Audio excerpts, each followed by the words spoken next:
राष्ट्रवादी शरद पवार पक्षाचे नेते एकनाथ खडसेंनी मंत्री गिरीश महाजनांवर गंभीर आरोप केले। मंत्री गिरीश महाजनांनी स्वतःच्या भाच्याला खोट्या गुन्ह्यात अडकवला असा गंभीर आरोप एकनाथ खडसेंनी केला। तर महाजनांचा भाचा विनाकारण 7 वर्ष कारागृहात असल्याचं खडसेंनी म्हटलं। दरम्यान एकनाथ खडसेंनी केलेल्या आरोपांवर मंत्री महाजनांची अद्याप कोणतीही प्रतिक्रिया आलेली नाही। माझा सख्खा भाचा एवढं सांगितलं पुरेसं आहे। कोणी अडकवलं त्यांना? नाही, याच लोकांनी अडकवलं ना, गिरीश महाजन या लोकांनी। त्याला काही कारण नव्हतं, काही घेणं देणं नव्हतं। त्या दुरान्वय संबंध केसचे नव्हता। त्याला त्या कुरुंदकरचा फोन आला आणि त्याचा फोनवर झालं 1.5 मिनिट बोलणं झालं आणि बोलणं झाल्यामुळे हा त्याच्यामध्ये सामील आहे कटामध्ये, अशा स्वरूपाचा आक्षेप लावण्याचं नाव गिरीश महाजनांचं नाव वगैरे मी घेतलं, पण अशा स्वरूपाचे त्याच्यामध्ये असतील आणि त्यामुळे विनाकारण त्याच्या आयुष्याचे 7 वर्ष घालवले आणि तो निर्दोष सोडला।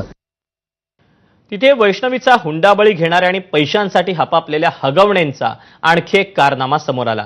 शशांक आणि त्याची आई लता हगवणेनं